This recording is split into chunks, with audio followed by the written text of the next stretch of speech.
So I'd like to welcome everyone to the 2024 Heartland Historical Society Fall Membership Meeting and Presentation.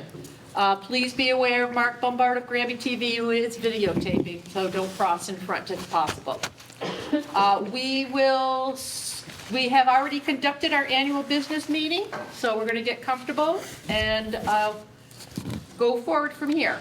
So now that our business meeting is complete, we are going to have Hubie and Ada Mae Gould Parmelee reminisce with some interesting and humorous Heartland stories. First of all, I would like to do a little bio on each of them to get you, some of you may not know them as well as others. I'm going to start with Hubie.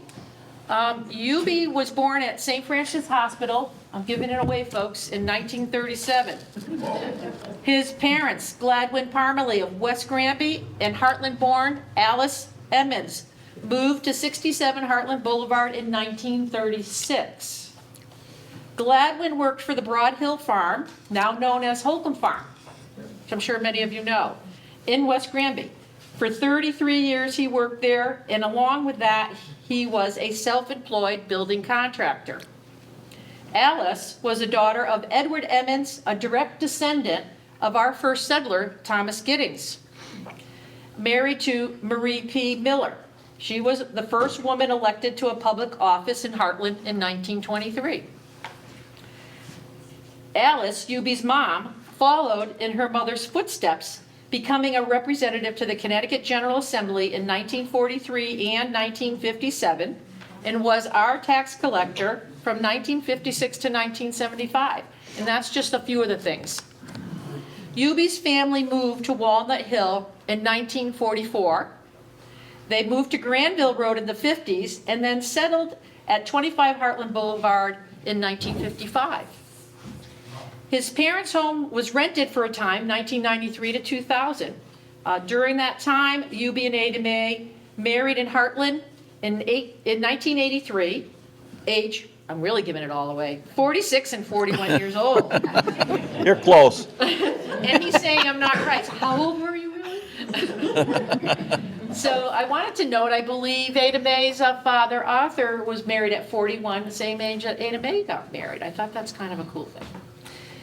They rented in East Heartland, Ada Mae and Hubie, until 2000, and that's when they moved back into their mom's home at 25 Heartland Boulevard, which we all know where they lived for many, many years. Hubie was an operations agent for TWA Airlines for 36 years. Upon retiring, he drove a van for McLean's for 10 years. He served Heartland at various times as the First Church treasurer and deacon, treasurer and superintendent of the East Heartland Cemetery, and a board of selectmen in 1972. And from then on, we know he's been telling stories ever since, gathering more. Ada Mae was born in Florida in 1942. Gave it away again. Okay. Daughter of Arthur Gould, who had moved there from East Hartford in 1926 due to a health concern. He married a Florence Ward of Vermont in 1928, age 41. He was 41, she was 33. Florence was a nurse's school classmate of Arthur's sister Helen, who accepted the position to go to Florida to take care of Arthur's grandmother, Ada Mae, who passed away in 1930. So this is our Ada Mae's namesake. It was in 1930 that Arthur and Florence started coming to East Heartland in the summer, staying in what we know today as the coach stop. It was here that their first daughter, Jean, was possibly conceived, as Florence stopped going to the First Church because she wasn't feeling well. Ada Mae's father, Arthur, became a restaurant owner and then owned a few successful dime stores in Florida through the years. He was the son, before going to Florida, a business associate of Frank and Ada Mae Gould, who founded the East Hartford Silver Lane Pickle Company in 1888. Yep, so they did the pickling and horseradish, etc., made quite a business in its day. Her grandfather, Frank, Ada Mae's grandfather, Frank, passed before she was born. But Frank's family owned various houses and agricultural properties in Heartland. The house right next to the cemetery, 32 Granville Road. The coach stop, 6 Hartland Boulevard, and 43 Hartland Boulevard were all Gould properties. These properties were passed on to family members in 1936.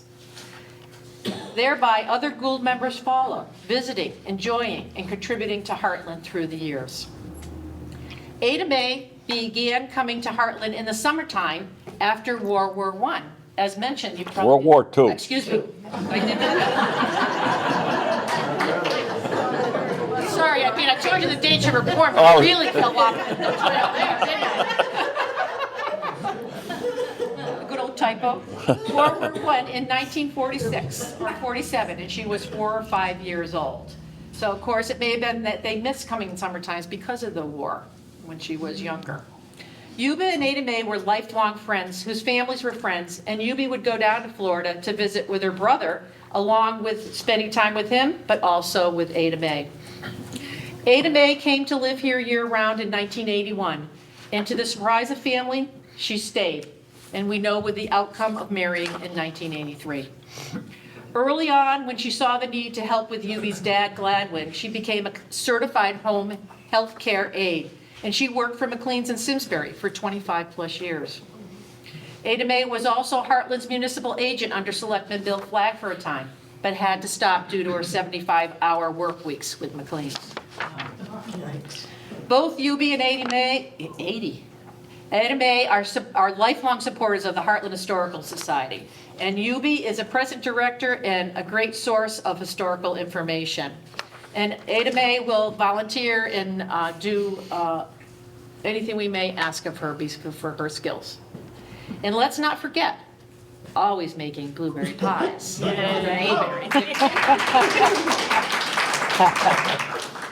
Now that we know a little bit about Ada Mae and Hubie, let's hear some stories.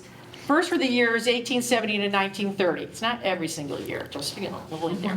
But I want to just mention a couple of notable things in history that happened in that time that I think you might find of I'm going to interest. tell it first then, I guess. 1850.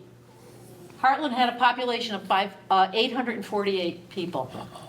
Then 10 years early, it was 1,060. So a migration left Heartland. 1860, the first town hall was built, and it was in the Hollow. Obviously no longer here. 1880, by the 1880s, most of the grist and sawmills had gone to decay. Different industry. 1890, the population is 565. It is now continuing to go down. By 1900, there actually was a second exodus from Heartland. The population was 592, went up a little bit. 1900s, the last distillery, this is important information, the last distillery was operated by J.A. Miller in Heartland Hollow. And the last 2 operating cider mills were run by Talcott Banning in the Heartland Hollow and Leroy French in West Heartland, which is actually where Bud and I live, is at that property. 1900s, a mica mine was in operation in East Heartland for a number of years. Yeah. A strata of mica was discovered on the property formerly owned by Everett Emmons, a relative who operated it for some years. We actually have a pick, we believe, that may have been used at that point. 1923, James B. Hall sells Morrison Hill. That's a big piece of property to the State Park and Forest Commission, creating the beginning of what we know as the Tungus Forest. 1927, the Metropolitan District Commission began acquiring land in Heartland in order to provide a water supply for the Hartford area. That's when the beginning of the Seville Dam started in 1923, that whole process. 1930, the population dwindles from 592 in 1900 to 296 people. We were the second smallest town in Connecticut in 1930, just to give you a little reference point. 1937, Hubie enters the world. Heartland population is only 275. Lowest in history. And from there, I'm going to have Hubie take it away. We'll go from there. Enjoy. Okay, well, the first thing is my grandmother's school bell. She taught school in the East Indies School out by what used to be the town sand pit at the northernmost end of Lost Acres Road, North Lost Acres Road. And she used to walk back and forth from East Heartland Center out there every day to teach school. I don't know how long she taught there, but several. And before I get going, I didn't bring a lot of pictures. I just got one picture here. I'll pass it around. It's a picture on the front of the Hartland road crew clearing the road in 1920 in the area of the Girl Scout camp. And on the back side is a copy of a permit I got to buy gunpowder. And pass it around and you can look at it. Start with this, Rob. Tell him who gave you the permit. It's signed.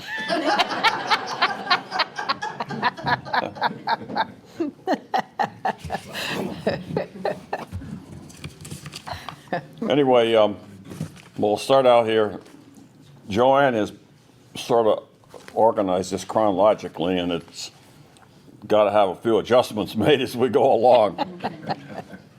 The first thing she's got here, the 1870s, the Gaines family barn. Well, that's next to the house where I live at 23 Hartland Boulevard. And I recently gave that barn to my neighbor over there, and he's in the process of moving it, and it's going to happen pretty soon. The ground floor of that, they call it a barn, but there was never any livestock in it, to my knowledge. The ground floor was a wagon shop where they built wagons and wheels, and the upstairs was a casket shop where they built caskets for the cemetery. That's just a little bit of trivia, I guess. And then on here, she's got my character, Louis Barnes. Well, some of you have heard of him. Speak loud. So Louis lived in Heartland Hollow and moved out to West Granby in 1908. He was kind of a character. He didn't really live here, but he was always involved in Heartland. And Can we stop for a second? in his old age, he couldn't do much. My father and I used to go and visit him in his house down in West Granby Center. But my father was always telling stories about him, and my father had always heard of Louis. And the first time my father saw Louis was when my father was 16, and Louis was holding a fox up that he had stolen out of someone's trap. a fox? A fox, yeah. He had to kill it. It was going to bite him. And Louis was the iceman. He delivered ice in the old days. That was one of his livelihoods. And he... Where'd the ice come from? No, this was prior to that. Oh, okay. Yeah, this was before that. Before electricity in Heartland. And that's further down my little list here. But Louis, he ran a still from time to time, and he would, and he also ran sawmills. He had sawmills, and he would hide the moonshine. These are the way it was told to me. He'd hide the moonshine in the sawdust pile at the sawmill, and then the cattle dealer would come around and dig the moonshine out and sell it on his cattle route. Well, Louis, he didn't get paid. And his story was, I can't turn them in, they'll throw us both in the jug. And he was famous for running sawmills, and he more than once got caught for cutting trees down that were over the property line. And the story is he spent some time in the slammer for that. I don't know that that's really true. But he was, Heartland was big in sawmills back in the time when they were always buying railroad ties, and the chestnut trees were very prominent. And the biggest timber job that ever happened in Heartland was on the O'Meara farm, and that was on what's now Balance Rock Road. And they cut 2 million board feet there. I don't know that Louis did that all himself. And Louis was one of the first people around to have a truck. And he used to truck railroad ties down to the train station in Granby. That was after they didn't have to take them down with horses anymore. And that's about it for Louis on that part till I can move on to someone else here. Yeah, I was plowing snow one time with Rob Holborn on Fuller Road, which is runs off of Granville Road. And Rob was a guy that didn't say a whole lot, but we're driving along. Lou Barnes had a still down there. So I went down there one day after the winter was over, and sure enough, there were a bunch of old tanks and sheet metal around there. And Rob made a remark about the potency of the moonshine, which I can't repeat here. But anyway, it was right. There were the remains of a still there. That was one of his stills where he produced the product he sold on his sawmill route. And then there were other sawmills around. Leonard Ransom had a sawmill. And I can remember Leonard had this was before people had chainsaws. He had what was called a Sally saw. I think he got it from Sears Roebuck, but it was A what saw? A Sally, S-A-L-L-Y. It was a round blade this big, and it had gear's teeth and on the end of a gas-powered handle, and you could saw. That was just before everybody started getting chainsaws. But that was quite a thing when he first got it.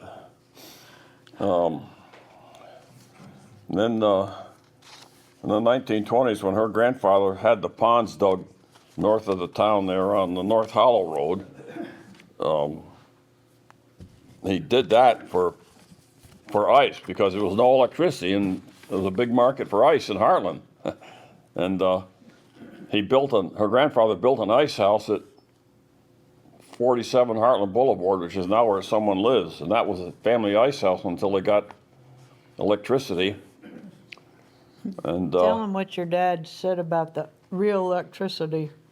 well, my father was building a house somewhere, and he built two houses in Granby. And the first house, they didn't have commercial electricity. The second house had where they were going to be able to get commercial electricity. And his cousin was George Beeman that owned Beeman Hardware, was a very good electrician. And my father wanted to have cousin George wire the house because he knew how to handle real electricity. And then, let's see, that goes on to that. There was a town clerk named Bragg, Fred Bragg, and he moved here from New York or Bridgeport, Fairfield County, somewhere down where the bigger cities, and he wanted to get into politics, so they elected him to be town clerk. He took home a bunch of town records and his house burned down. There went the town records. So there is a gap in the town records in the area of 1924, 25, somewhere around there. And let's see, electricity came to East Hartland in 1928. They formed a corporation. Her grandfather was instrumental in part of it. And I do remember Leonard Ransom was on it. Pete Peterson was always talking about the corporation for electricity. He could remember it. Well, my next thing here is the first town truck they had was called Old Wilbur. That was after the select man, Wilbur Miller. He was a select man for several years. And the town didn't have much for equipment in those days. Okay, the next thing goes on here. When Route 20 was built from paved from a dirt road to a hard paved road, they came along, the contractor, whoever it was, had a rock crusher, and they took the stone walls and put the stone walls into the rock crusher and made their trap rock right on the scene.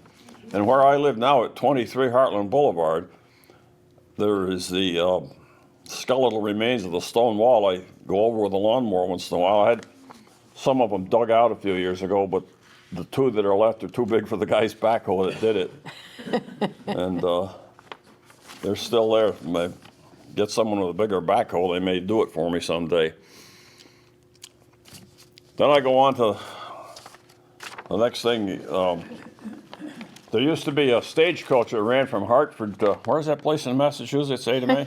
Hartford to Beckett, Mass. Beckett, Mass, yeah. I don't know why it went through East Hartland, but it was driven by a guy named Eric Jorgensen. If you're a Norwegian, it's Jorgensen, but this guy was Jorgensen. Because they always say Y's instead of J's. But I always heard my father talk about Eric Jorgensen, and he knew him. My father knew him.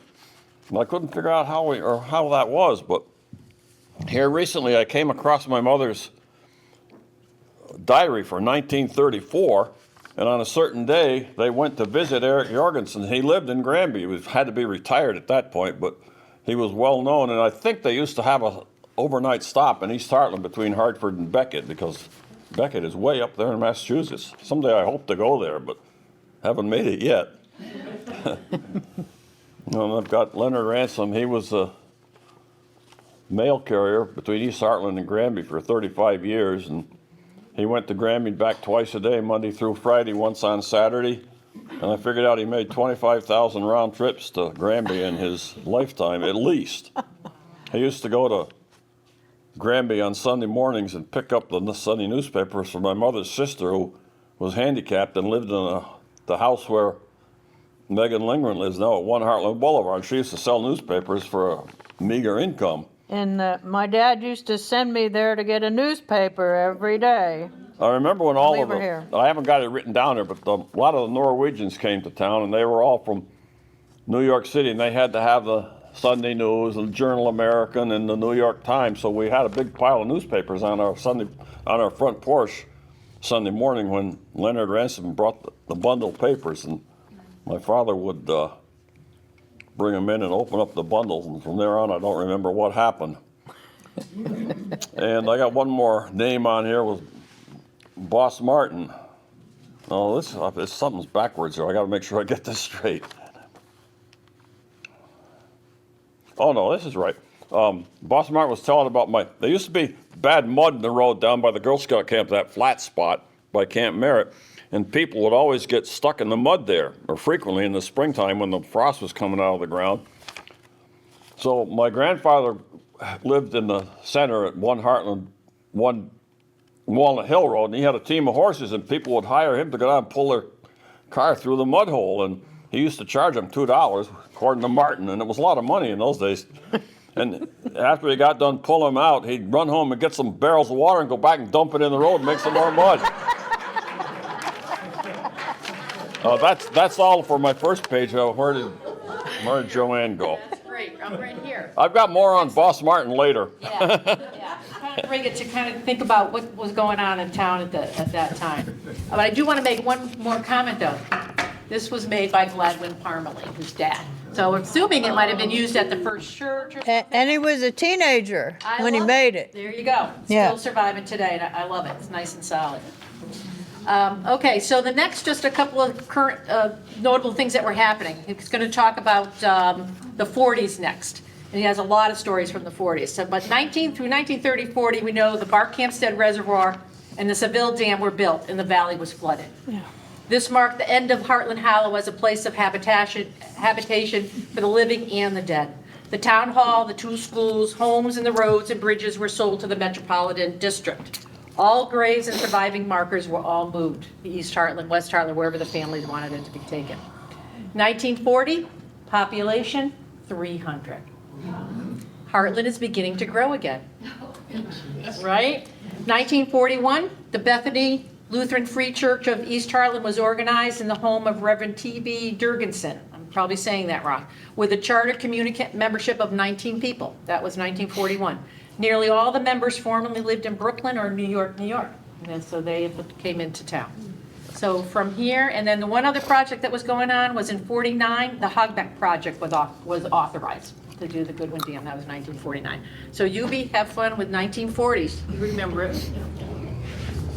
Well, first name on my list here is for Junie Banting. His name was, we used to call him Banting. He was, to me, he was always an old man, and one of his sources of livelihood, he took care of the cemetery as far as mowing it when they used to do it with a hand mower, push it. And of course it grew and grew and grew, and eventually they couldn't mow it anymore with a hand mower. But even I can remember when they just started with power mowers. And, well, we lived at 1 Walnut Hill, and we had a telephone. The only other telephone in the area was down in the area of the post office where the Emmonses lived. That post office was in their house. That's next to the present post office. And one time this Junie Banting, and people needed to use a telephone. They always came to our house or went down to Emmons' house at the post office because no one else had one. And Janet's not here, is she? No. Okay. She didn't come. Well, and then the Alfred Johnsons lived right across from the town hall, and they had their oldest daughter was Arlene. she was the same age as Janet Emmons Gentile that lived down the house.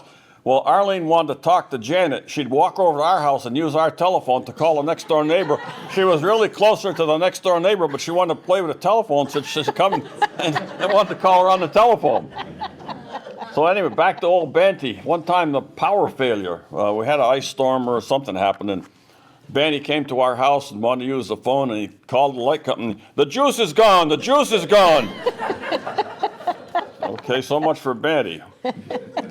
Next character I got on here is Ernest Brown. He lived down past Camp Merritt on the left side, and he was sort of an employee at the Girl Scout camp, but he didn't do much. His sole job was to start the gas engine that powered the water pump that filled the 3,000-gallon tank in the cellar of the main building at Camp Merritt, and he did that every day at noontime.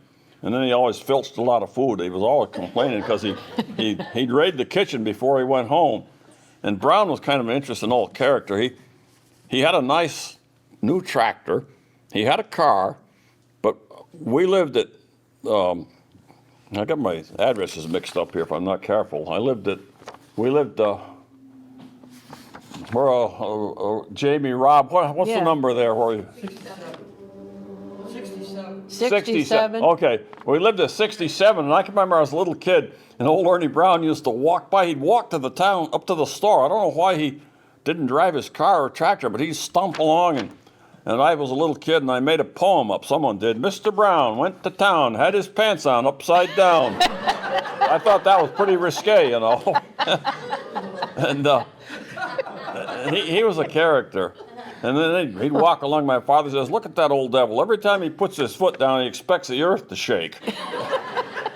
But like I said, I can remember him. He had curly red hair. Okay, well, that takes care of Ernie Brown. Now I got Dwight Phelps on here. Dwight Phelps lived in town. He was a little bit older than me, and my father by this time, he was in the building business, and they were doing some work at the First Church Parsonage, and there was a dead skunk in the well. So my father hired Dwight Phelps and gave him $15 to go down in the well and take the dead skunk out, and he did it. Dwight Phelps, as far as I know, is still alive in Florida. I looked it up. I called the Gilbert School. The alumni office. I called the alumni office a while ago, and they had a name and address for him, and I wasn't going to go visit him. I used to know him, but he did live about 20, 30 miles inland from Daytona Beach. But anyway, I never heard of anyone going to a skunk to get out a well before. But now, in the meantime, they had a driven well put in, so the shallow well is no longer in existence where the dead skunk was. Then, next thing here is Ole Simonson. He was related to the Petersons, and he built the road from the Hartland line over to the Peterson farm. He hacked it out of the ledges. My father was always he always admired Ole Simonson because he was so industrious and such a hard worker. And he used to go around town doing various jobs. He had horses, and he used to take a scoop, big metal scoop, and pull it behind horses and dig different things. And he helped dig the cellar hole at 67 Heartland Boulevard. Is that a man-made scoop? Was it a man-made scoop? Yeah, it was a metal scoop. Well, they were about that wide and that long and that deep. They had a sharp, tapered edge on the front, and the man had to walk behind it and hold it down, and it was kind of a difficult job unless you were big, unless it was easy land. Well, let's see, I'm getting into the people in their teams of horses. George Ransom, that was Leonard Ransom's father. He had a team of horses, Dan and Jerry. Jerry got hit by lightning, and that was the end of Jerry. And then George got another horse named Queen. I remember Queen, and I guess Dan died and left the old nag Queen. I don't know what happened to Queen in the end, but George used to refer to her as the old nag anyhow. And then Charlie Bates, he had a horse. That was Maggie. And Charlie Bates never had a car or a truck. And I can remember when Jack Rourke, who was Charlie's grandson, would come up to visit with his grandfather and stay with him in the summer. And he'd ride around on the wagon with his grandfather. I was so envious of Jack riding on that cart behind the horse. Boy, I wish I could do that. But anyway, that's that. And then there used to be a row of maple trees that started at the First Church Parish Hall. And I can remember all of these. They were big old trees that big jobs like this. There were probably 10 or a dozen of them that started there, or maybe not quite that many. And I cut down a couple of them over the years when they got old and had to be cut. But there was this kid that lived north of us, Teddy Olson, and he was from Brooklyn, and he was a little hellion. And he came to town. He was a year or two older than me, and he was dressed like a sailor. He had a little cap on, and a sailor's outfit. And I was afraid to. I used to go up to my grandmother's at Walnut Hill Road, and I was afraid to he'd hide behind these maple trees and throw rocks at me. And he got a scar here now. This was during World War II. The scar used to be hidden, but my hairline's going back. Now you can see the scar. But during World War II, and no one had any gasoline. My mother used to go to Winston. She'd ride on the school bus with Russell Hayes and go over, spend the day in Winston shopping, and come back on the school bus. Well, one day, I was afraid of this Teddy. And I was going up there, and Teddy threw a piece of trap rock at me and hit me, and it bled like a stuck pig. And all over, it wasn't a bad wound, but it bled. You know how scalp wounds bleed. And all over the back porch, my mother got back. She thought they butchered a pig while she was gone. But anyway, a lady moved into what's now the coach stop, and she had 2 teenage sons. And Teddy was afraid of them, so when I wanted to go up there, I'd get the 2 boys, and they'd go and escort me past Teddy. And that worked out fine.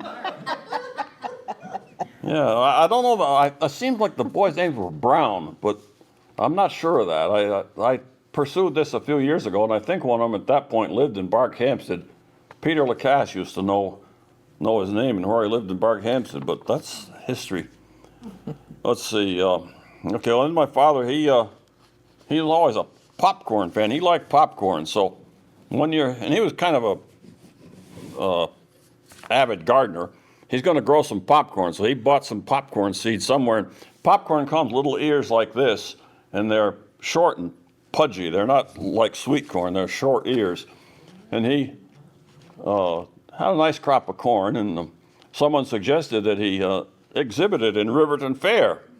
So he went through the ritual to get the application and packaged up some and bundled it up with the stalks on, and he won the blue ribbon. Of course, no one else had any popcorn on display. But he was so proud of his blue ribbon from Riverton Fair. Well, then I got a couple quotes from my grandmother Emmons. That's my mother's mother. She ran a boarding house there for several years after her husband died. She didn't have any income, so she was living at 1 Walnut Hill Road. And one of her favorite sayings, if she made some food or something to say, her question was it fit for a cat to eat?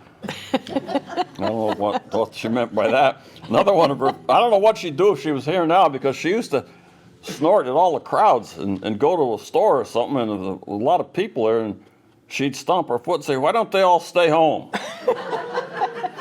and then there was, gotta skip that one. There was John Raby's grandmother, Eva Baird. Her nickname was Gram Baird. She was an old lady, and she had a lot of old sayings. And one of her favorite ones was, "Decisions, decisions, decisions. It's all these gall darn decisions." Now, let's see, I'll go on next to David Gaines. He was a postmaster in the house at, what's your street number, Brad? Brett? 7. That's when the post office was 7 Hartland Boulevard. And he was, the post office was open from 5 o'clock in the morning till 9 o'clock at night, believe it or not. You could go and get your mail anytime you wanted, and he'd sell you stamps. And I'd go in there with my mother, and he'd always, or frequently, pull some candies out of his pocket. You remember the Necco wafers? They were round. And he pulled them out, give them to me, and as soon as we got out of there, my mother took them away from me because he just came out of his pocket. I remember that. I didn't like that. And then old Charlie Gaines, Charlie was old man Gaines, was David Gaines' son. Charlie Gaines, he ran the train station down in East Granby there. It's really East Granby, it's just past, people call it Granby, but technically that train station's in East Granby. And he was always proud of the fact he kept $5,000 in his checking account. And people would question him on it, and he'd say, well, I guess you don't know the Gaineses. When they buy something, they pay for it. If they can't pay for it, they don't buy it. What did they call the train? Iron Horse or something? Iron Horse Boulevard. Well, that's in Simsbury. Iron Horse Oh, Boulevard. okay. It's the same train track. Yeah. But it was, Iron Horse, they used to call well, the train. that was Iron. That's the. I wondered why they called it Iron Horse Boulevard. I asked him. Next name I got on here is Kenneth Hayes. That's Russell Hayes' brother. He was patrolman for the MDC during World War II. And I can remember the reservoir, the dam was done and the reservoir was filling up.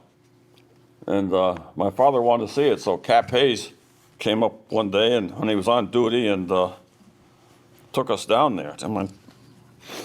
And we're down to the water's edge. The reservoir was maybe half full. And you could look out and see the old wooden bridge under the water. And Cap took us down, and my father was really happy to see that. And they had the town hall down there. I think they had the last election down there in 1941. I can barely remember it. I can remember going down there, and I think that was, and for some reason I got Leonard Ransom written down there. I remembered Leonard Ransom had something to do with it. He was always active in politics. Okay, then I'm going in. Where's Joanne? You want to do the next page now? The wooden bridge that went over the river before when they Yeah. built it. Are those the same boards we believe that are in the library? Did Wilbur Miller take the bridge apart and then he moved, I believe, the beams or the structure? I really don't know. That's what about- I never heard that understand. story. I don't know that. Yeah, they're actually part true. of trusses. They used them as trusses for the roof in the library area. What I want to ask, is everybody hearing him okay? Do we need a microphone on him, or you're comfortable enough with what you're hearing? Okay.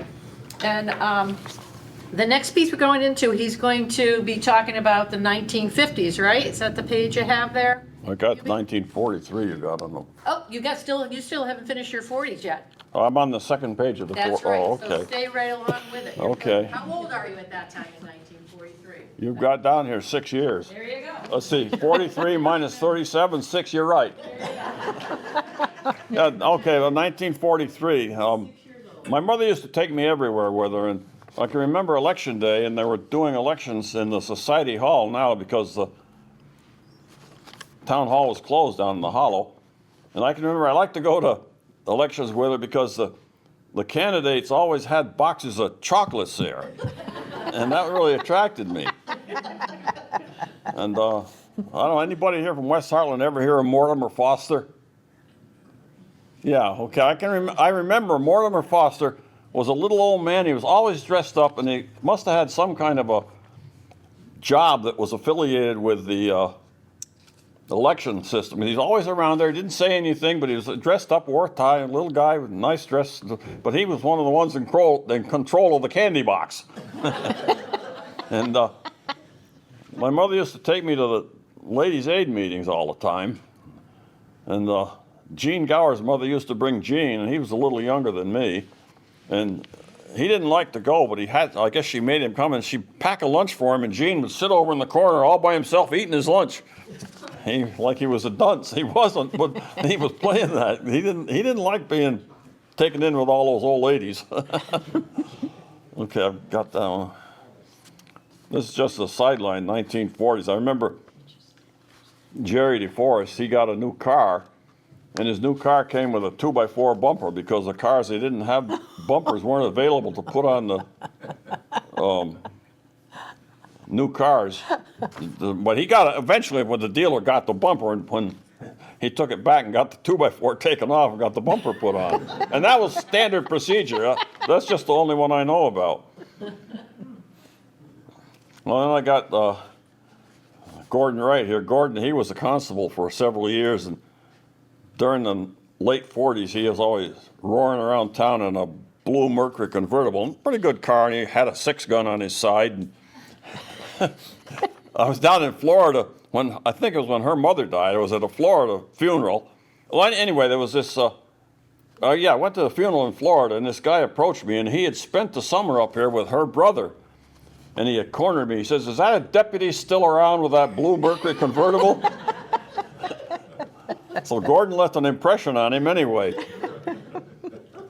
Then I got here Russell Hayes and Elliot Parmelee. Elliot was my brother, and Russell somehow or other conned my brother into taking home some Limburger cheese. Okay, my brother sneaked it into the garage and stuck it up over the entryway, and my father smelled it right away, and my father made him take it out and store it in the outhouse down behind the barn.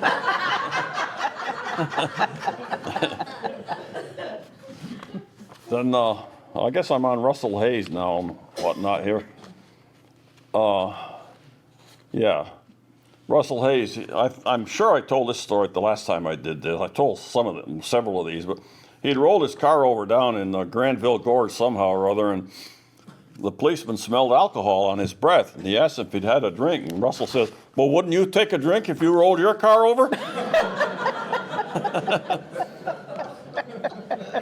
And then I go to Robert Hayes, we always called him Bob Hayes, but he bought the old Granville Road schoolhouse, and that's where my grandmother used to teach with this, but that's the bell, the big bell, the super duper big bell is over here in the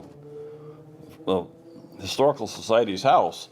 And that schoolhouse, Bob Hayes bought it. I don't know what the deal was, but it was moved up the front yard at Hayes' store, and it sat there for a year or two, right up on blocks. And I don't know what happened to it in the end, if they tore it down, junked it, took it away, or what. Let's see. And Bob Hayes, he had an airplane. He was a real creative guy. He had an airplane, and it was a pusher. And the engine was up on the wing behind the pilot, and the engine was back it was a pusher. The engine was mounted backwards. He used to fly around East Hartland with that a lot. I remember seeing him with that. Al Lilienthal would be with him occasionally. And then Bob Hayes, he had a machine shop in the back room of Hayes' store during World War II.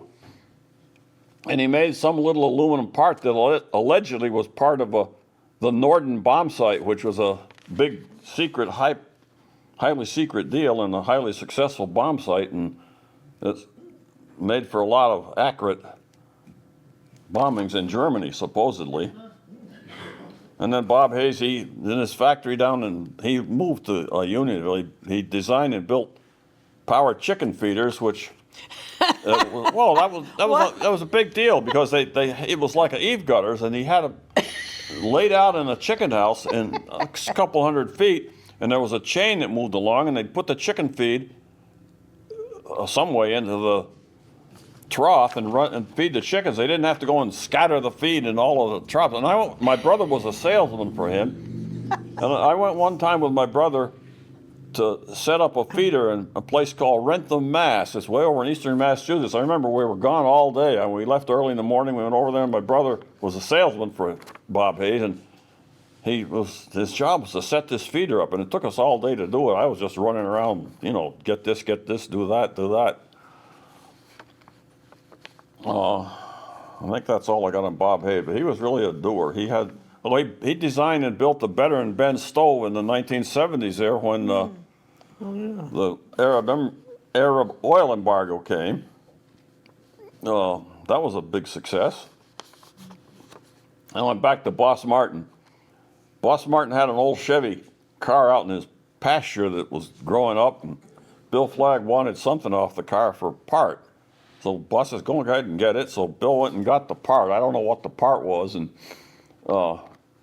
he offered to pay Boss for it, and said, "How much do you owe?" And Boss says, "Well, I paid Cap Hayes $2 for that car." I guess he gave him the part.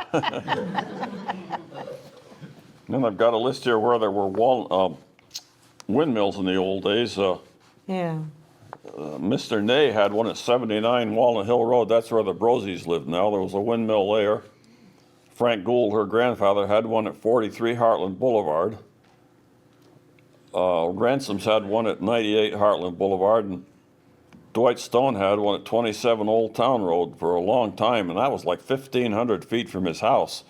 And when that windmill was taken down, Stone's, it was probably in the, I don't know, in the 50s or 60s, Dwight he was starting to sell off the property, and he had to get the windmill off the property and the pipe, associated pipes.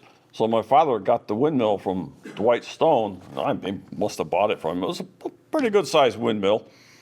And we went up there to take it down, and it had 4 corners, and he unbolted it and flopped it down on. There were a lot of birch trees there. Maybe the birch trees were this big. It made a nice soft landing for the windmill to crash onto the trees. And then we unbolted the bottom, and I think Arnie Nilsson had a big platform truck, and we backed it under, and we got the windmill on the body of the truck. And he brought it home, and my father wanted to set it up in the backyard and put an observation deck on it, but my mother wouldn't let him put it in the backyard. So that took care of the... But windmills were used for water. Well, yeah, well, everybody had these windmills to pump water, no To pump electricity. water. Yeah. Some of these people may not know that. Yeah, I was gonna ask the question. And my story here is gas stations. In the old days, you could get gasoline in Granby. There was 1 or 2 gas stations in Granby, and then there was a mobile station in West Granby where the post office used to be. A guy named Guy, G-U-Y, ran that. Got to East Hartland, Hayes' store had a mobile station. Got to West Hartland, right down here at the corner, there was a mobile station. Got to Riverton, there was a mobile station. Now you leave Granby, and the first gas station is 4 corners at Route 20 and Route 8 over here in Winsted. So you got to have your gas tank full when you leave Granby. Well, it goes to 1949, and Ada Mae was up here, and she was fascinated with Japanese beetles. They don't have them in Florida. So she, being a bug collector, she's a little kid walking along collecting her bugs in a coffee can, or a little coffee can. You know, they're shiny, you know. And she had her coffee can full of beetles, and she left it in the road. I'm coming up from in the back with my Model T, and I ran over her can of bugs, and she jumped up out of the weeds. I bet you ran over my can of bugs. I bet I did too. I remember the first time I saw the ghouls, it was in the spring, and for some reason, as you enter the cemetery, on the left side is a big, tall, brown stone. And I don't know what had happened. It had fallen over in the winter. If they plowed they didn't normally plow the cemetery in the winter, but I think that they pushed it over with a snowbank some way or other. But anyway, the town crew was there with the truck uprighting the big stone. And it's a big one, too. If any of you ever go in the cemetery, it's maybe 15 feet inside the cemetery, and it's tall. And there were 2 soldiers buried there that were coming home from the Civil War, and the boat sank in Chesapeake Bay, and they drowned. So they didn't make it back. And then, let's see, I've got to turn it over to Ada Mae a little bit. What's the story with the blueberry pies? It's got your name on it Oh, here. yeah. That was the first time I ever saw the Gould kids. There were 4 of them. They were standing in a row. She was at the bottom of the row because she was shortest, up to the tall one. 4 of them. They stood there watching the town crew upright that big stone. Now I'm at the end, Joanne. You've got down here, how did you come to baking blueberry pies? Yeah. I didn't bake any. No, you didn't. So we're going to let Ada Mae, I'd love to hear the story about how you did start. You learned how to bake blueberry pie. Yeah, I learned how. Yeah, we came up, and first of all, it was kind of, it was different because we didn't have running water up here. We had a pump, to get the water. And I remember Dad had to call up and check with his dad to make sure that the water would be coming before we got there, because we really needed water to do everything, flush the toilet and all kinds of things, wash clothes and stuff. And so anyway, about the blueberry pie, my grandmother was in Munson, Massachusetts. And my grandfather died before I was born, but she was by herself there.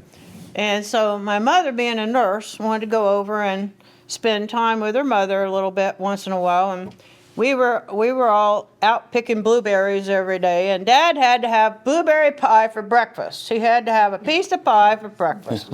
So he'd send us all out there picking berries in our can. And there was lots of high bush berries then. You know, the trees hadn't grown up. That's what happens to berries. They die because, you know, trees. So anyway, we go out and we pick these berries, and Dad decided, because she was not there and he wanted his pie, he was going to make a blueberry pie. And we said, "You are?" "Yeah." So he didn't like the Crisco, the idea of putting lots of Crisco in the pie crust. He put a couple spoonfuls in there, you know, with the flour and a little sugar in there, and made the crust best he knew how, and pressed it in there. And he put the blueberries in. Then he pressed out.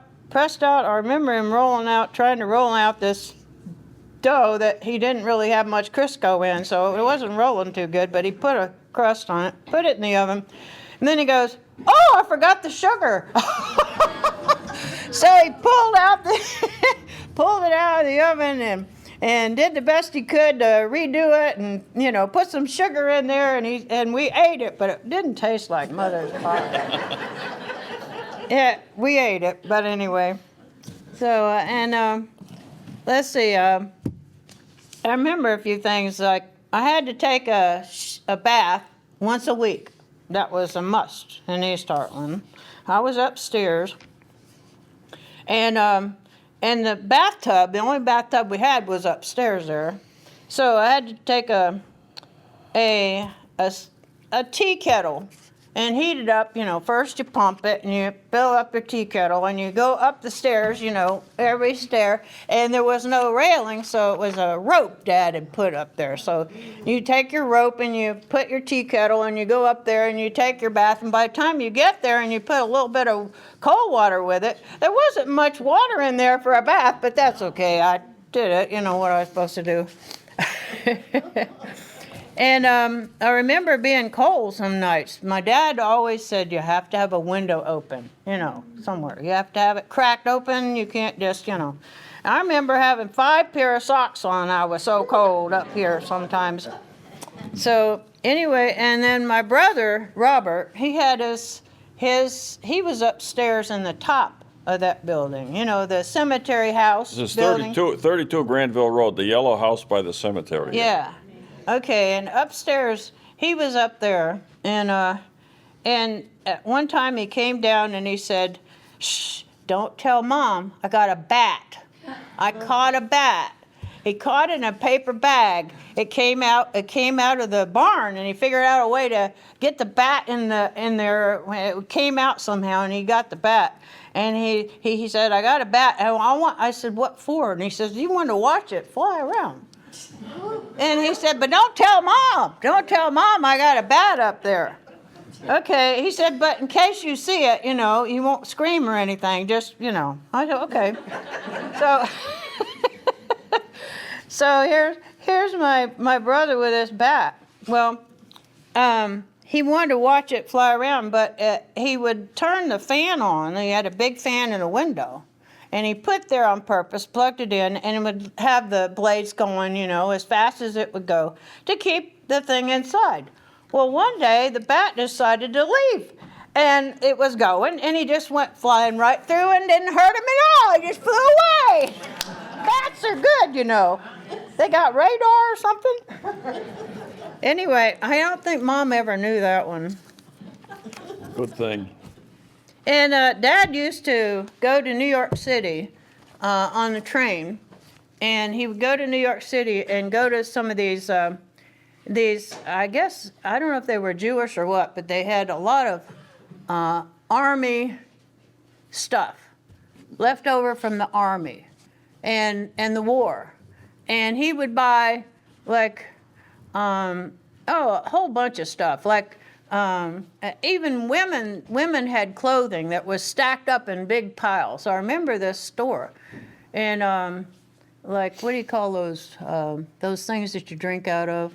No. Canteen? Canteen, yeah. He'd buy a pile of canteens that went almost to the ceiling. And he could always just, really, he was really good at, my dad was really good at buying that kind of thing. And he bought, Do you sell them at a store? yeah, at his store in Cocoa, yeah. He had a store in Titusville too, and then he moved to Cocoa. He used to sell all kinds of stuff. He had, it was called Everything Store. They had just about everything. He had oak harnesses for, 2 horses, what do they call it? A yoke. Yokes, yeah. He had oak yokes and all kind of stuff in there. And the dishes and stuff like that, he'd buy barrels of stuff. And he would sell hats in barrels. Clothespins he would sell by the pound out of a barrel. And but he would get these barrels that came from China, believe it or not. China, silver and all kinds of stuff. And I was the one that had to climb down in the bottom of the barrel to get the rest of the stuff out of the barrel so he could put whatever was in there. These barrels were big. I've seen Yeah, them. big This barrels. big, this side, big. Yeah, I got a picture of it in here. But anyway, so it was nice to go with him. One time, Mother came with us to New York City. She hadn't been there to that before. And here goes a little man pushing a cart. We sat out in the car that day outside. And there's a man pushing a baby buggy. So she, being a nurse, she thought, well, she'd get out and look at the baby and say hello to this man. And what it was he was an alcoholic. He was picking up a bunch of alcohol cans and bottles and stuff from the road, and he was, pushing it somewhere, and there was no baby in the car, and she was just, oh, that was terrible. She wasn't going to come back. But anyway, in New York, he said, I want you to stop right here. I want to stop. I want to get you out, and I want you to look straight up at the sky. Okay. So I looked up at the sky and I said, well, there's not much sky. There's buildings everywhere where he stopped. He wanted me to see. He said, these are all insurance buildings. Don't forget this. Don't forget this. They make lots of money from insurance. He had almost no insurance at all. He didn't believe in insurance. But he wanted me to remember that little piece of sky that I saw way up there. But, he liked the Jewish people in a lot of ways because he said that Jewish people were very kind to each other. If a Jewish person didn't have money to continue with their business and the way that they're used to having it, and they had to give up their business, they would all pitch in to help and put them back in business or move them to another place or get together with them. He said they were always good like that. And he wasn't Jewish, but he appreciated their being kind to each other and good to each other. But he could tell, because he'd been to New York so many times, he could tell when somebody came down to Florida to visit him, he could tell by the dialect what part of New York they came from. I mean, Yeah. Are you anyway. done? But tell me, when was the first time you baked your own blueberry pie, though?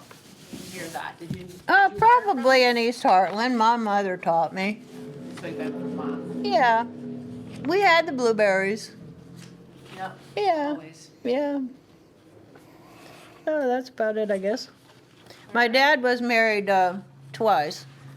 He had a problem with the bones, and it right here it got all infected, had to be removed. And so he couldn't smell and he couldn't taste after that. But he was always very kind to all of us. And he was always supportive of the church. We always went to church every Sunday. We didn't ever miss it.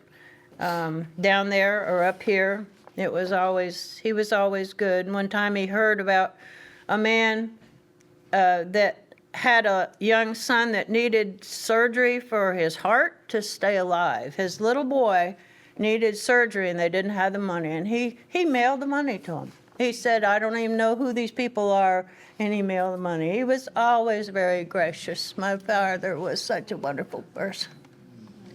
He loved us a lot. Yeah.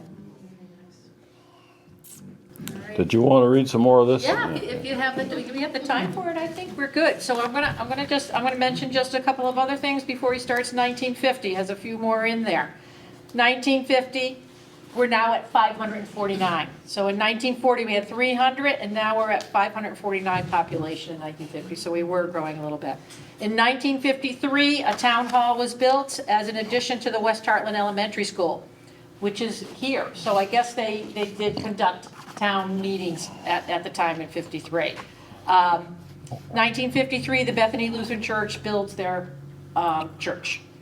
1960, the Hartland population is 1,044. So another 10 years goes and we really almost have doubled. Many of the fields, though, that were devoted to agriculture in the early years are now the property of the Metropolitan District Commission or part of the state forest. So the state forest and MDC own land now. Well, now that the state forest and MDC owns the land, it ensures that we have this rural character and community, and it will be preserved forever. So it was a good thing, bad thing, but a good thing that we had the Seville Dam, et cetera, come along. So Hubie, I'll leave you to it to do 19. Okay, I got one And more. this was because if we were out picking blueberries, that's how they called us in. That's the two bells story. Okay, back to 1950. Well, the doctors were pretty scarce around. There was no doctor in Granby. There were two doctors in Simsbury, Dr. Murphy and Dr. Stretch. And his family moved to East Hartland, the Fletchers. And George Fletcher asked Russell Hayes, who could I get for a doctor? So Russell referred him to Dr. Murphy. And he went to see Dr. Murphy, and Dr. Murphy gave him some pills. And he came home. 2-3 days later, Murphy called up and says, don't take them, they're the wrong ones. There had been a Dr. Pendleton in Granby, but he moved to Westfield and he founded a hospital in Granby. And a lot of people don't know that there was a hospital in Granby. And my brother Elliot was born there. You go down past the, it's just before you get to the firehouse, Pendleton Road is on the right. And this building that's in the intersection where Pendleton Road takes off of Route 10, that was where Pendleton's hospital was. And I closed it up in the 1930s, I guess. I never remember it being a active hospital. And the first doctor that came there was Dr. Edelberg. And after Pendleton left, Dr. Edelberg came, and he used to come to your house. I remember my mother had viral pneumonia, and Dr. Edelberg came and diagnosed it and whatnot, and that was one of his first calls. Okay, then I've got Nathaniel Emmons, alias Doc Emmons. He was a descendant of Dr. Jeremiah Emmons, who founded and operated the pest house up in the state forest on Walnut Hill Road. It's closed off now, but there used to be a picnic area there, and it was a nice picnic area. They had a big old water pump there and nice picnic tables, nice outhouse, lots of picnic Tell them tables. what a pest house is. Well, a pest house where people got an incurable disease, they'd put them in the pest house so they wouldn't give it to somebody else, like leprosy or whatnot. But anyway, Dr. Jeremiah Emmons, and that's where the Doc Emmons got the nickname Doc from his ancestor that was a real doctor. And up there on Walnut Hill Road, this is a story from my uncle, Doc Emmons, who was my mother's brother. Someone traded a building lot for a bottle of whiskey. Somewhere in your area, Ted. You ever heard that story? I haven't heard. No. Okay, it was one of those where either your house or the one either side of it. Oh, yeah? Yep. So see, you got a little history there in your house, maybe. Let's see. Okay, next thing I got on here is John Raby. This is just a little side story. John Raby went to Gilbert, and there was this lady teacher there, Miss Sheldrick. She was a big lady. And she'd stand in the door and hold her hand over, and the students all had to walk in front of her to get in there. Well, Johnny wasn't particularly big, but she always addressed the boys by their last name, but the girls, it was Miss So-and-so, Miss this, Miss that. So he started to go in front of her, and she says, Raby, you can't get through there. Two of us can't fit through this door. And John Raby says, well, two of me can, but two of you can't. I don't know if he said it or not, but that's a good story. Well, then I'm back to East Hartland. There used to be a family lived in the brown house next to the first church there, and her name was Auger. Now, they bought it in the 1940s, and it was kind of an old tumble-down place. He fixed it up, and he had a woodworking shop out in the garage in the back, but he had a relative that came, and his first name was Jorgen, Jorgan, but the Norwegians pronounce it Jorgen. But anyway, Ronnie for some reason, the kids nicknamed this Jorgen Auger Tiger, and Ronnie Samuelson was always calling Jorgen Auger Tiger, and he didn't like it. So one day he blew his stack. He says, how you like it if I call you Monkey? Okay, he said he didn't want to be called Tiger anymore, so that was the end of the Tiger story.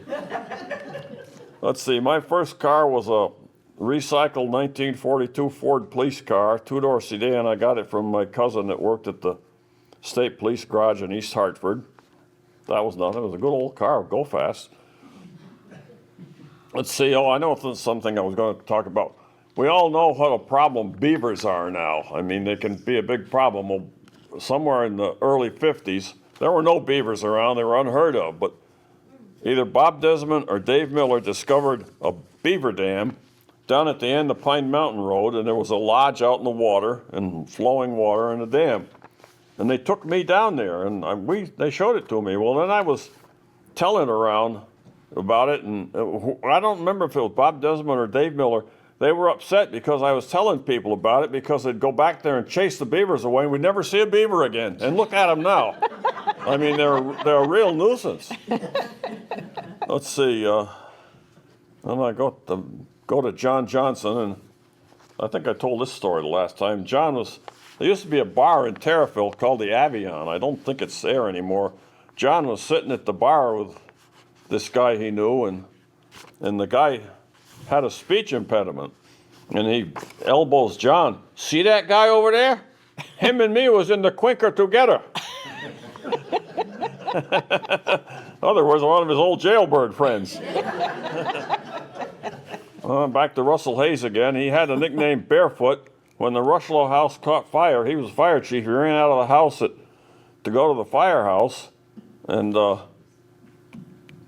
didn't put his shoes on and went to the fire with bare feet. And someone called him up and says, Rushlow house is on fire, and he thought they said, Russ, your house is on fire. Then one time Russell bought a new school bus from a local dealer, but he had to go to Georgia to pick it up. And so he wanted me to go with him and drive back another bus for the dealer. And so Polly Hayes and Russell and myself, we flew down to Atlanta, then down to another little city, I can't remember the name of it, south of Atlanta, and got the buses and started home. And I remember Russell had to pay $7,200 for that bus, and Polly was having a fit. She couldn't imagine paying $7,200. Now a bus, I think they run $100,000. You know, where would she be? You know, she thought $7,200, and it was a lot of money at the time for a bus. And then Russell and I, we shared a shotgun. He had a 12-gauge shotgun, and he'd loan it to me, and I'd borrow it and use it, and then he'd want it back, and I'd take it back. And after a little time went by, one time he says, hey, I need the shotgun tomorrow, bring it up. So I'm walking up to the school bus at 7 o'clock in the morning with a shotgun over my shoulder. And Al Magoon was running the restaurant at the time. He's out there, you must be real mad at some teacher. Let's see. But anyway, if you walked up there now, you'd be in jail before you got there. Well, I got Leonard Ransom throwing nails in the road down there at the windmill farm at the top of Mountain Road. There used to be a triangular road, the town road, the driveway to the house where Tommy Holcomb lives now extended over to Mountain Road. It was a town road, and the kids would be ramming around there. Well, Leonard Ransom got sick of that. He lived there. he threw some shingle nails in the road. That stopped that. They didn't do that anymore. Let's see, then I've got the Holborn boys. They were a bunch of characters. The youngest one was Lauren, and he died, his sister died, and he didn't go to the funeral. Someone says, Lauren, how come you didn't go to the funeral? I don't care much about funerals.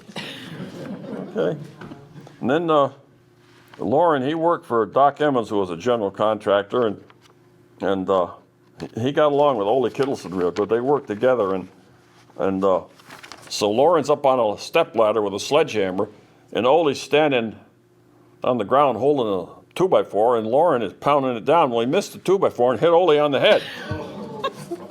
Ole had a headache, but it didn't seem to bother him.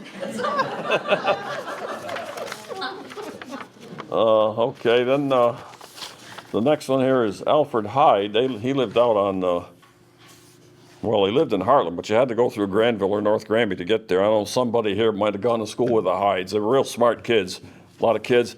Well, Jim Ransom was a select man, and he had to go there to serve some kind of a legal paper on Mr. Hyde. Mr. Hyde, my mother was tax collector, and Hyde never registered his car in a timely manner.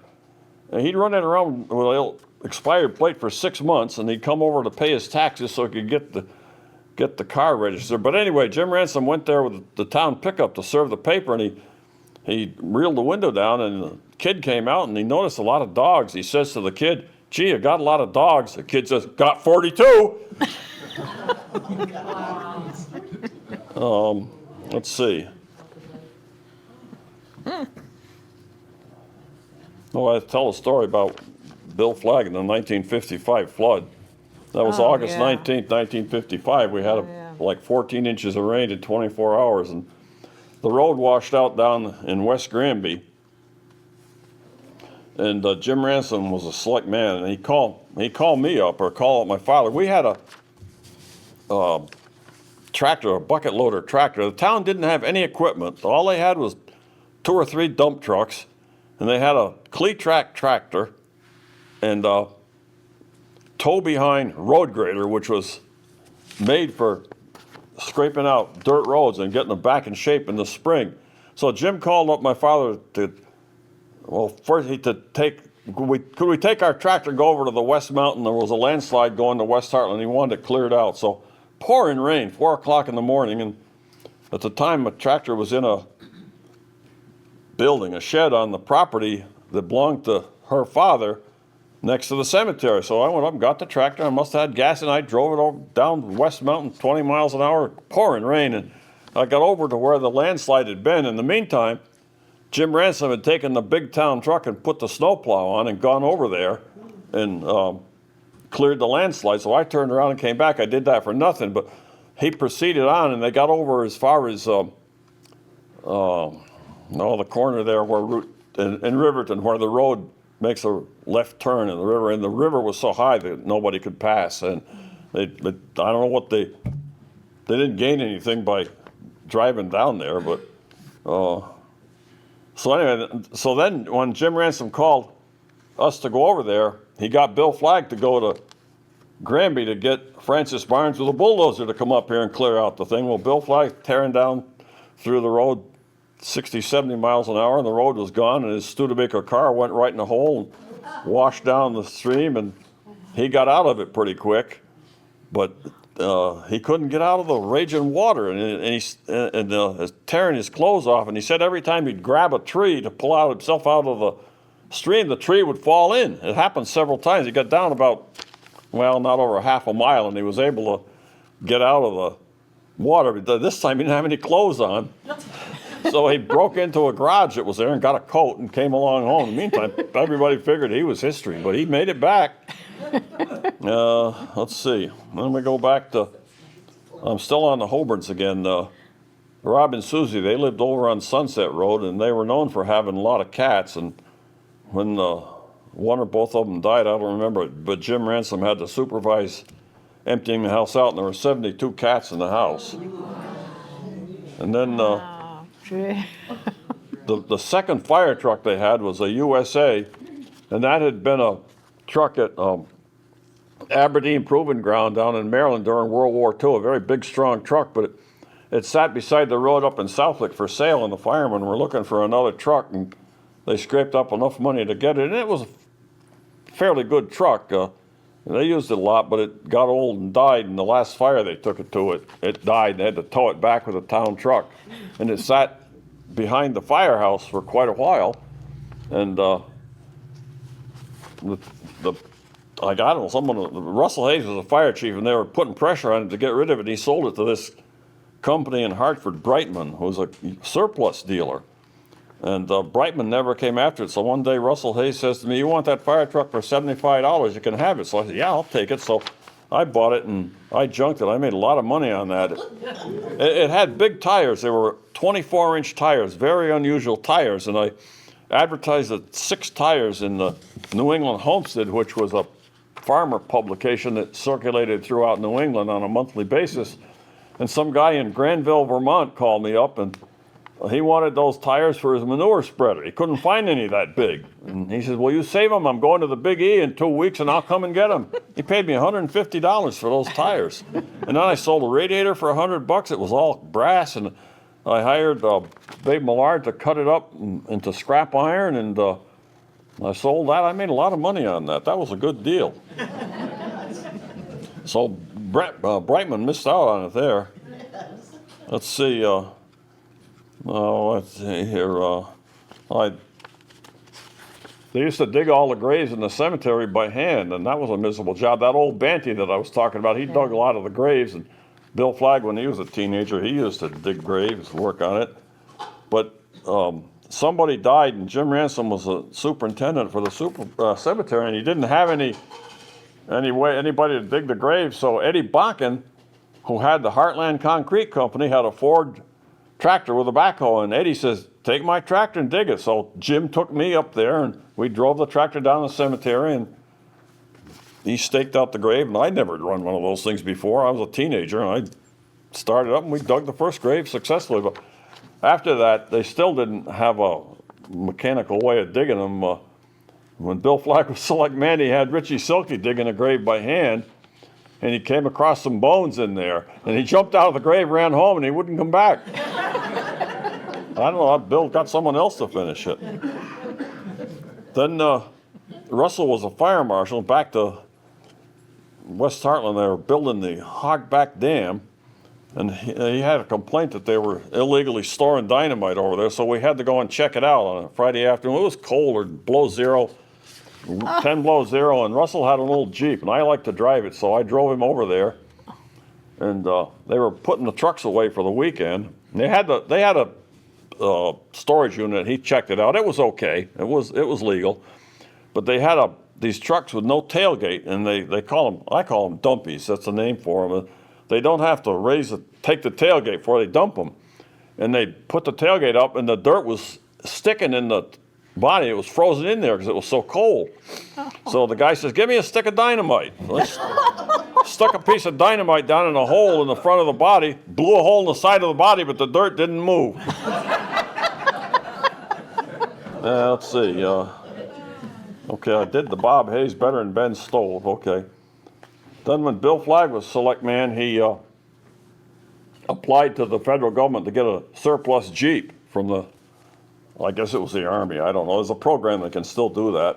So Bill hired Wade Cole to go down and get it. Wade had the old flatbed truck that he hauled his race car around on, and Bill wanted me to go with him, and so we had to go to the military pier in Bayonne, New Jersey. And we made our arrangements, and the next day was Thanksgiving Day, and all this stuff had to be out of there by Thanksgiving Day or you lost it. So we got down there, Wade's equipped his truck, and driving through New York City, and I can't remember all the details, but all of a sudden, here's the George Washington Bridge right in front of us, and Wade says, "Wow, I'll take West Heartland." He'd never been down. I'd been there before. I'd been on, but Wade had never been there. And so then it was very hectic that day because the people from all over were there getting equipment, and most of the people there knew the guys running the pier. They didn't know us, but they were helpful. And the truck with that Jeep truck that the West Heartland Fire Department, I'm mixed up. Not the one, it's just like the one they've got now. But the truck was longer than Wade's race car body. So Wade had some big planks that he took along knowing it was going to happen, and they put the truck on, and the back wheels were hanging over the back of the body, but these planks were holding it up. And this truck that Wade had was not any prize. It had been around the world a few times. Anyway, we got out of there. We left at 6 o'clock in the morning. We got out of there, I don't know, probably 3 o'clock in the afternoon, and now it's snowing. So we're driving along, the windshield wipers don't work. So Wade pulled over the side of the road, crawled under the dashboard, fiddled around, got the wipers working. We got back on the road and driving along, and we were over in the slow lane, and the passing lane's here, and there's Jimmy Scarrett goes driving by us, going like crazy. Hey, our next door neighbor. But anyway, we got back with that one. Got back at midnight. But I called up John Cole the other day to see if that's still the same truck that West Heartland Fire Department has, and John says no, they got another one. That one, they got rid of the one we brought back from New Jersey. Tell him what you said when you first called. Oh, I called up John and I said, John, I got a question for you. I didn't do it, he says. But yeah, that's I had to get my Jeep straightened out. At least I wanted to tell the story straight, because the Jeep they've got now, which they had in the parade this year, is a different one than the one that we brought back from New Jersey. And well, one last thing here. Joanne arranged these things, so I'm thinking to myself, I called her attention to this. Up at the church, First Church Parish Hall, if you notice right between the driveway and the sidewalk, there's a granite stone that stands up about this high. Yeah, it is. That used to be the town official legal signpost, and it had a wooden cover that went over it made out of soft lumber. They used to have to post all the legal notices there. And now they do it at the door of the, well, I keep thinking I'm in the East Heartland Town Hall. Well, I see they've got one out here too. The signpost, they post when there's going to be a town meeting or any legal notice, they post it on that. And that's, I told Joanne, I think that the Historical Society should take that stone and put it over in West Heartland before someone hits it with a car and breaks it. I don't know how deep it is, but it's a big, tall thing. And my last story here was one of my first stories. Joanne put it exactly last. I don't know why she did it that way, but that's okay. She did a good job. Any of you ever have an encounter with an eel? You ever catch an eel or have an encounter? Okay, Yeah. You know what an eel is. Yep. Okay. The pond at Camp Merritt was famous for having trout in it. Had lots of trout in it. Mr. Barber, his wife, was instrumental in the Girl Scouts, and she was active, and he liked to fish, so he had the pond stocked with trout. And over the years, a few of us would know it, and we'd sneak in there once in a while and do a little fishing. But this was before the town bought the property, and they used to maintain that pond religiously when the Girl Scouts owned it. And for some reason, the pond was drained, and I thought, boy, there must be some trout in that pond. I'm going to see if I can get them. So it's a 12-inch pipe, and when they drained it, you'd have to do it gradually. I mean, open the thing halfway, it would flood the land downstream if you opened the gate all the way. But anyway, the pond was drained, and there's a pool about 10 feet in diameter and maybe a foot deep that doesn't drain out when the level of the water gets down to the bottom of the drain pipe. So I got a hold of a couple of my cousins, and I'm going to get me some trout. I had a landing net. A landing net is a little thing like this. When you're fishing, you bring a fish up in the water and you put the net under them so they don't tear the hook out of them and escape. So I got one cousin over in the pond. I'm up, and the other cousin up on the dam, and I'm downstream with my landing net. So I give him the word, and that we had dammed up made a temporary dam, so he pulled the rock and that flushed out the water, and I figured I'm going to get a net full of trout, and all that came out was a hideous eel this big. I mean, it was wailing all around, about 3 inches in diameter, I don't know, 24, 30 inches long. It didn't scare me, but it surprised me. I didn't know what to do. Well, naturally, the thing got out of my hands, got in the stream, disappeared. But he had eaten all the trout in the pond. That's why I didn't get any trout. And how I got figuring out, how did that eel get in there? Because they can't, I don't think they can travel over land any great distance, but while the pond was draining, he must have swam up the pond, swam up the drain, and threw into the drain pipe, got in there and had a feast on trout. That's the end of my speech for the day. That was both. Before we go anywhere, does anybody have any particular thing? Yeah, about any Hartland questions? that you would like to know? Anything about the mowing, the plowing of Mays Pond for the skaters? You know anything about that? You mean the old days? Yeah. Yeah, they used to plow it off periodically. Did a Jeep fall through the ice? Oh, I don't know, Bob Desmond, you must know who he was. He had a snow plow, he used to plow it, and I do remember a town truck, the front wheels falling through, and it didn't fall in the front wheels, they were plowing it with a town truck, and the front wheels went through the ice, but the truck stayed up and they were able to get it out without.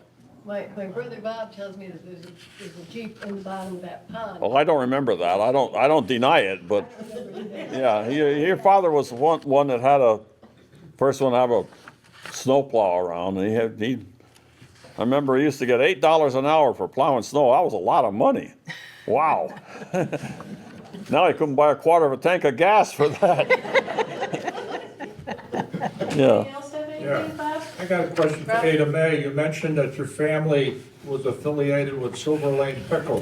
When I was a kid, they had other products that they made. That Oh, had were everything. Very famous for sauerkraut. Oh, yes. We used to bring a pickup load full of cabbages down there on Silver Lane, just past Pratt Whitney Research, and used to drop them off there. But that was a big product of theirs. She won't eat sauerkraut. She hates it.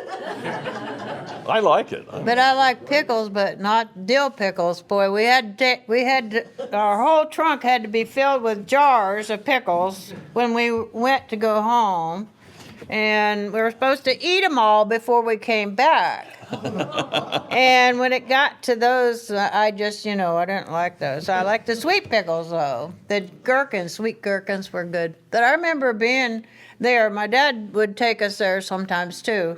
The pickle company, he was, a part owner of that. Well, I've seen a picture somewhere. I don't know if it's in your book. The big vats that they had, they were like 40 feet in diameter, and they had a thing that kept them stirred up where the pickles cured, and they had to walk across them, and one of her cousins fell in one of the vats one time.